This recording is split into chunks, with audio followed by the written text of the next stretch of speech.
नमस्कार, आपका बात 25 पे स्वागत है और बात 25 पे अब हम एक बहुत ही महत्वपूर्ण विषय है। दोनों जो 2 विषय आपस में जुड़े हुए हैं, जीविका और मूल्य वर्धि या कि मूल्य परिवर्तन।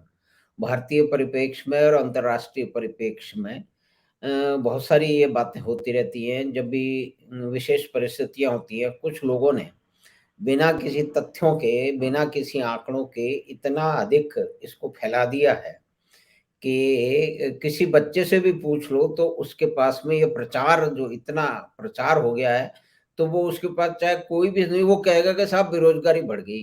तो उसने कहाँ डेटा देख लिया, कौन-सा डेटा सामने आ गया और फिर वो कहता है महँगाई हो गई। तो दूसरी बात ये है कि जीविका के तो उपार्जन के तो साधन बढ़ते चले जा रहे हैं और टैक्स कलेक्शन हो रहा है, उसके अंदर बढ़ोतरी हो रही है। बैंक के जो प्रॉफ़िट हो रहे हैं, उसमें बढ़ोतरी हो रही है। बैंक के जो लोन दिए जा रहे हैं, उसमें यानी कि वो कहीं तो काम हो रहा है, तो लोगों को जीविका तो मिल रही है ना। तो इस विषय की ये थोड़ा गूढ़ विषय है। इसमें बहुत सारे जो है वो अ, वित्तीय मामले हैं तो उन्हीं के वित्तीय इसमें समझ रखने वाले लोगों से ही इस बात को हमको समझना पड़ेगा। तो हमने आमंत्रित किया है जाने-माने फाइनेंशियल एक्सपर्ट, वित्तीय विशेषज्ञ श्री शशांक भारद्वाज साहब को। तो शशांक भाई नमस्कार, आपका स्वागत है बात पर। नमस्कार, तो धन्यवाद। ये जीविका और मूल्य वृद्धि, तो इसके बारे में बहुत सारी बातें हम सुनते रहते हैं। तो उसमें कुछ प्रमाण तो सामने आते नहीं हैं, कुछ आंकड़े भी सामने आते नहीं हैं। लेकिन हाँ, ये बात है कि ये प्रलाप लगातार चलता रहता है और प्रलाप जो करने वाले लोग हैं, वो इस मामले में बड़े निपुण हैं। उनको पूरी की पूरी मनोविज्ञान की अच्छी तरह से समझ है। तो बहुत ही इस तरह का एक प्रचार चलता रहता है और वो जब बार-बार चलता है, तो वो गोबल्स का जो सिद्धांत था कि एक झूठ को या आप किसी भी अफ़वाह को बार-बार फैलाइए, तो एक समय आ जाएगा जब बहुत सारे लोग उसको सत्य मानने लगेंगे। तो शायद ये जो रणनीति है, ये देश में हमारे अपनाई जा रही है। तो वास्तविक स्थिति क्या है? और उसका आप कैसे आकलन करेंगे ताकि हम और हमारे दर्शक जो है उसको इस बात को समझ सकें? तो शशांक भाई आपका फिर से एक बार स्वागत है बात 25 में, तो आप इस बात को कृपा करके समझाएँ। देखिए, सर्वप्रथम तो ये महँगाई जिसको हम मूल्य वृद्धि भी कहते हैं तथा जीविका, इन दोनों पे जो नकारात्मक बातें कही जाती हैं, जी। ये वस्तुतः राजनीतिक प्रलाप है और जो हुँ, रुदाली समूह है, वो इस तरह का प्रलाप इसलिए करता है कि राष्ट्र में कैसे मोदी के विरुद्ध एक वातावरण तैयार किया जाए, हुँ, हुँ, कैसे राष्ट्र की प्रगति को लेके जो अवधारणाएँ बन रही हैं, उनको झूठी अवधारणाओं से ध्वस्त किया जाए हुँ, हुँ, और इसके पीछे ना कोई उनके पास तथ्य होते हैं, ना उनकी कोई ऐसी चिंता होती है कि जिसके आधार पे वो चाहते हैं कि अच्छा हो। ये तो हुँ, बुराई के वाहक है, बुराइयों का ये उत्सव मनाते हैं। तो हुँ, इनको इस बात से कोई अर्थ नहीं होता है कि कैसे अच्छा हो तो अच्छा हो। अच्छा का तो कभी अच्छे की तो ये कभी बात ही नहीं करते और जो हुँ, अच्छा नहीं अच्छा है उसको भी बुरा बनाने का पूरा प्रयास करते हैं। अब हुँ, हम मूल्य वृद्धि और जीविका जो 2 प्रमुख विषय हैं किसी भी अर्थव्यवस्था या समाज या राष्ट्र के लिए, उन पे अगर हम आंकड़ों की बात करें, तो भारत में जो मूल्य वृद्धि हुई है, हमको उसके कारण को समझना पड़ेगा। जी। मूल्य वृद्धि सीधा संबंध माँग और आपूर्ति से होता है। तो हुँ, भारत में मूल्य वृद्धि अपेक्षाकृत कम रही है। कारण ये है कि हम एक अ, स्व आपूर्तिकर्ता राष्ट्र हैं। हमारे को बहुत अधिक आवश्यकता नहीं होती कि हम निर्यात पे निर्भर रहें, मात्र तेल को छोड़। जी। ऐसे में हमारे यहाँ जो मूल्य वृद्धि थी, उसको हुँ, बहुत सीमा तक नियंत्रण में रखा है हुँ, सरकार ने। जी। सरकार किसी वस्तु का मूल्य अधिक कम नहीं कर सकती क्योंकि ये निर्भर करता है विशेषकर खाद्यान्नों का कि क्या उपज हो रही, जलवायु कैसी है, मानसून कैसा आया, जिस क्षेत्र में इन वस्तुओं का उत्पादन होता है वहां पे कैसी जलवायु रही, इन सब पे निर्भर करता है। जैसे हम देखते हैं कभी टमाटर या आलू बहुत मूल्य उनके बढ़ जाते हैं और कभी कम हो जाते हैं। तो सरकार की भूमिका ये होनी चाहिए, या अच्छी सरकार ये करती है कि वो ऐसी नीतियां बनाए जिनसे कोई इनका मूल्य अपने हित के लिए बढ़ा नहीं पाए, जिसको हम काला बाजारी कहते हैं, या जी। ऐसी ऐसी नीतियां बनाए जिससे इस पे नियंत्रण आए, कुछ वो कमी ला सके। जैसे हम्म। जब मूल्य कम होते हैं प्याज के, तो कई बार निर्यात खोल दिया जाता है, बढ़ जाते हैं तो रोक दिया जाता है, उदाहरण के तौर पे मैं बता रहा हूँ। या अभी खाद्य तेलों की महंगाई बढ़ी तो सरकार ने आयात शुल्क कम करके कंपनियों को कहा कि आप इनका मूल्य कम कीजिए। तो या चीनी में भी हम देखते हैं कि जैसा वैश्विक परिदृश्य रहता है उसके अनुरूप सरकार निर्णय लेती है। तो आप हम्म। सरकार की आलोचना मूल्य वृद्धि के लिए करें, मैं उससे आपको मना नहीं करता, लेकिन करें क्या? सरकार की नीतियां अगर मूल्य वृद्धि को नहीं रोकने के लिए बन रही हैं, तब आप आलोचना करें। मात्र जलवायु के आधार पे कोई उत्पादन बढ़ गया, घट गया, मूल्य बढ़ गए, घट गए, इसके लिए सरकार को कोसना एक गलत अवधारणा बनाना है, और ये अवधारणाएं लोगों के माथे में डालना एक अपराध है। आप लोगों को तथ्य बताइए, सही बात बताइए, उसके बाद सरकार को विवश कीजिए कि वो मूल्य वृद्धि के लिए जो उसके हाथ के पग हैं वो उठाए। तो हम लोग ये कहना चाहते हैं कि आप लोगों के सामने तथ्य रखिए, और तथ्य के आधार पे ये निश्चित कीजिए कि मूल्य वृद्धि के कारण क्या है और इसके लिए क्या किया जाना चाहिए। तो अभी तो मैं इतना आपको कह सकता हूँ, आगे चर्चा में आगे बात करें। जी। तो कुल मिला के ये हम समझ सकते हैं कि ये जो भी कुछ बताया जा रहा है वो एक प्रचार का एक अंग मात्र है, एक प्रचार की वो दुष्प्रचार एक, हाँ, दुष्प्रचार। और और वो राज राजनीतिक विद्वेष से प्रेरित। और जहाँ तक अब मीडिया का रोल इसमें आ जाता है कि मान लीजिए कि कुछ व्यक्ति हैं जो भी जो जो उनको राजनीतिक उनको बयान देने होते हैं, तो उसके बाद के अंदर अब जो मीडिया जो है समाचार तंत्र है, उसकी भी ये मजबूरी, इसकी भी बनती है जिम्मेदारी कि वो उसको उसकी मीमांसा करे, उसको समझाए। लेकिन यहाँ भी खेमेबाजी हो चुकी है। तो कुल मिला के जो अंत में जो प्रभाव पड़ता है लोगों पे जिस चीज का, तो उसमें सिर्फ यही नहीं है, मतलब पूरा एक प्रचार तंत्र वो भी उसका हिस्सा बन चुका है, ऐसा लगता है आपको? प्रचार तंत्र तो उसका भाग है ही है। कारण ये हम्म। है कि वो एक विशिष्ट वैचारिक भावना से प्रेरित रहते हैं। तो हम्म। इस विषय से वो इस प्रचार तंत्र के सहयोगी भी होते हैं।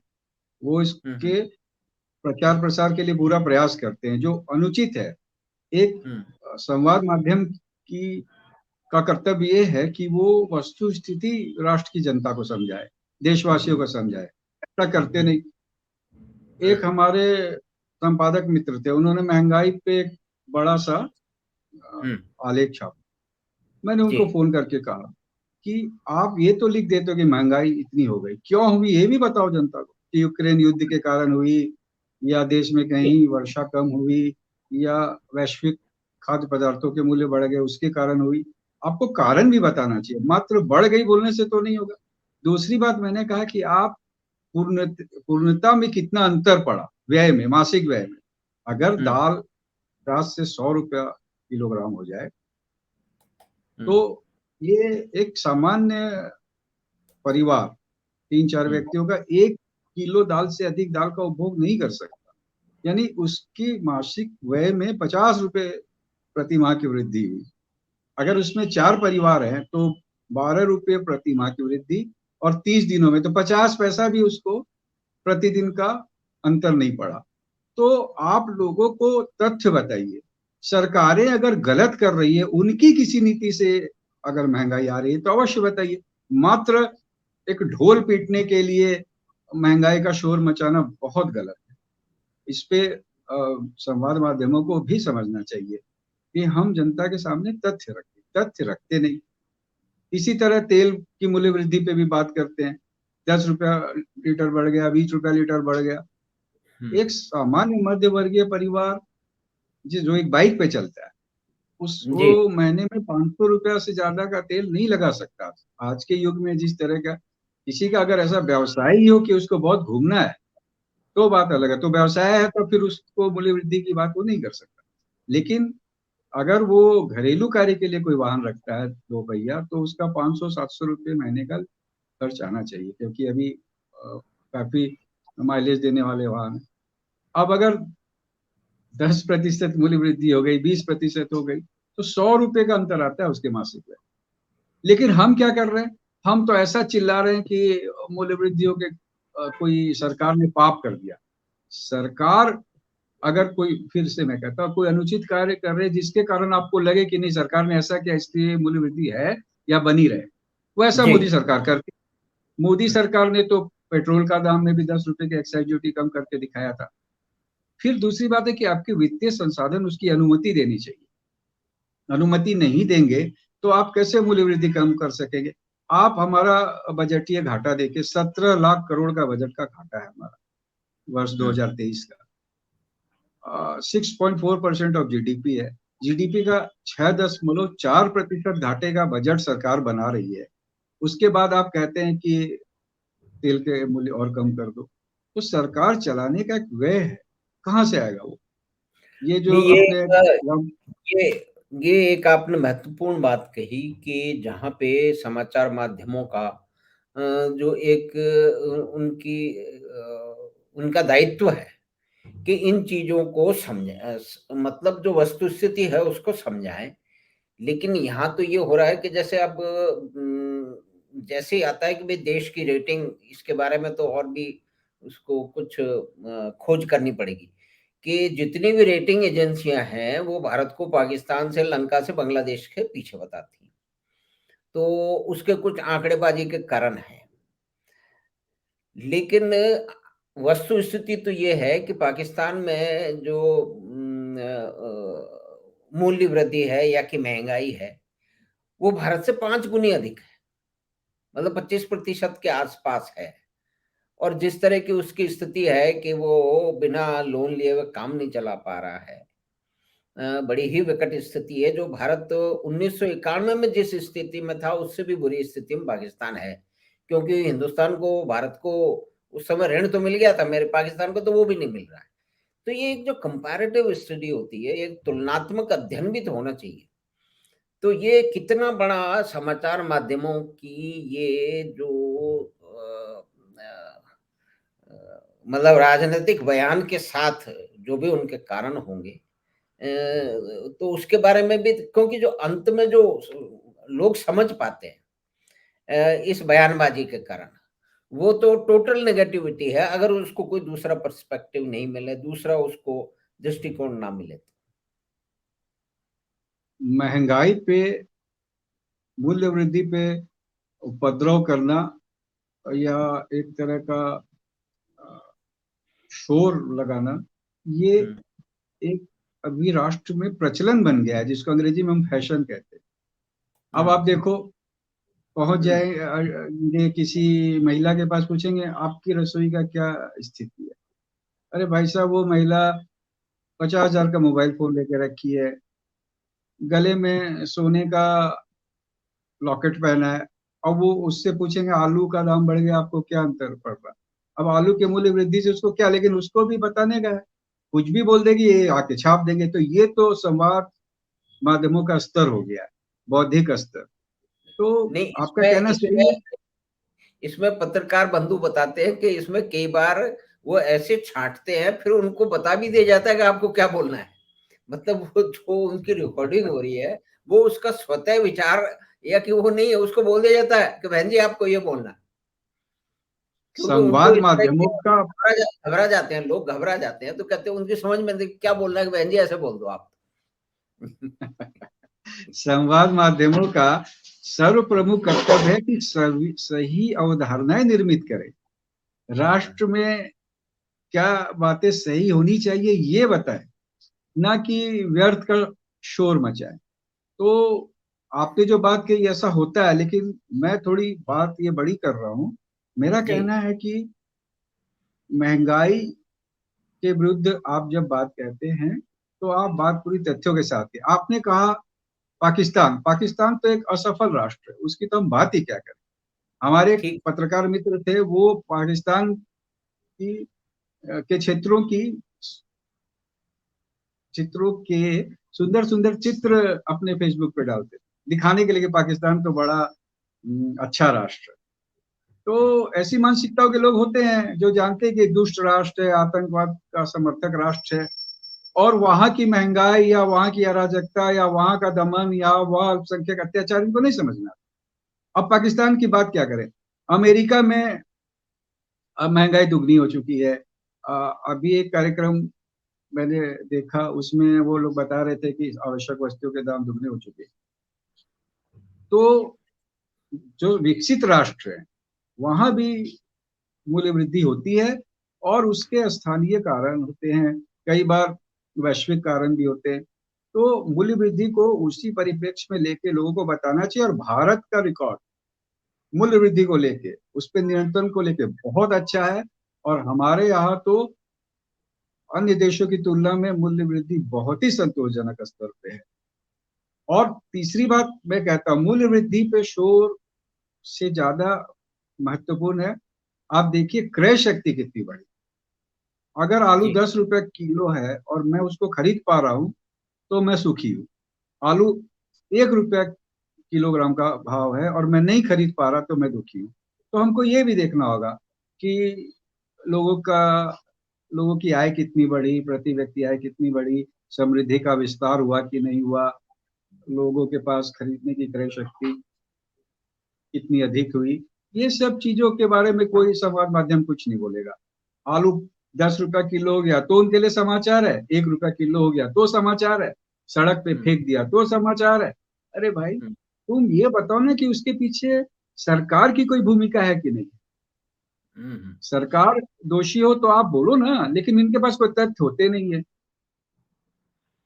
जी, जी। मैं एक ग्राफ मेरे सामने है शशांक भाई, तो दिसंबर से लेके मई तक का ग्राफ है, उसमें जो महँगाई है दोनों खाद्य की महँगाई, फूड इन्फ्लेशन और क्या कहते हैं खुदरा, दोनों 4.2 से लेकर के 6.2 तक जा रही है फरवरी, मार्च में, और वहाँ से फिर नीचे आते-आते वो मई के अंदर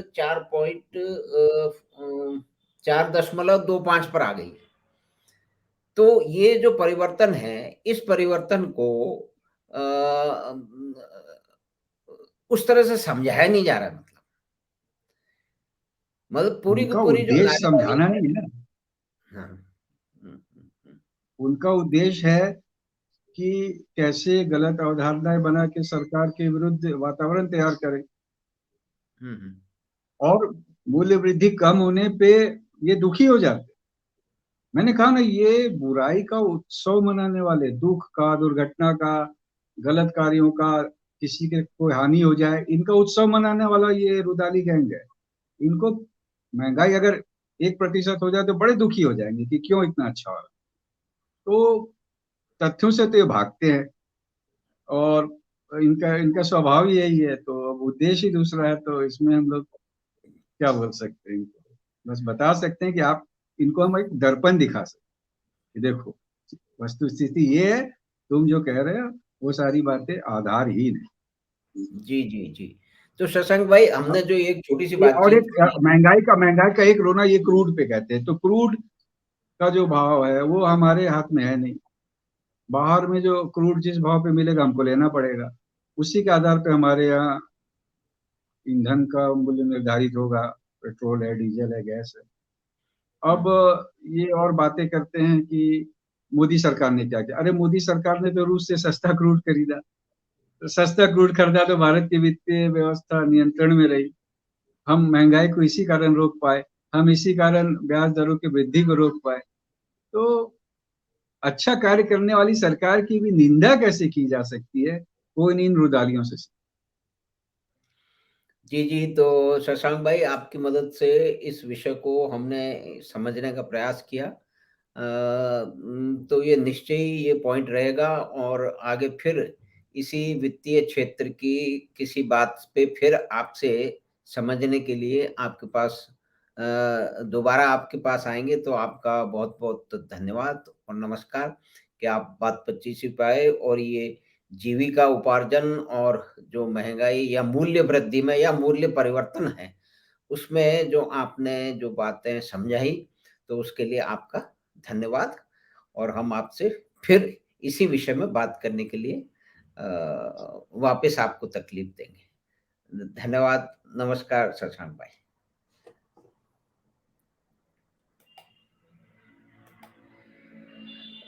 धन्यवाद, नमस्कार। तो आप सुन रहे थे जाने-माने वित्तीय विशेषज्ञ शशांक भारद्वाज साहब को, जो कि बता रहे थे कि जीविका की क्या साधन, क्या उपार्जन के साधन हैं और महँगाई की किस तरह की परिस्थिति है देश में और किस तरह से उसके ऊपर विमर्श हो रहा है। उसके अपने कारण हैं, वो मुख्य रूप से कारण राजनैतिक हैं। तथ्य में ये एक बहुत ही एक विचित्र बात है कि बहुत सारा जो जिनकी ज़िम्मेदारी है, जिनका ये दायित्व है कि इन सारी चीज़ों को राजनीतिक जो नारेबाज़ी है उससे इतर जाके उनको समझाएँ, उसकी मीमांसा करें। लेकिन ऐसा भारत में विभिन्न कारणों से हो नहीं पा रहा है, क्योंकि मीडिया के लोग भी उस खेमेबाजी में फँसे हुए हैं। तो आपका धन्यवाद, नमस्कार कि आपने ये बातचीत सुनी। तो हम आपसे फिर मिलेंगे बात 25 की अगली बात में। तो आप लिंक साझा कीजिए अपने मित्रों और परिवार के साथ। धन्यवाद, नमस्कार।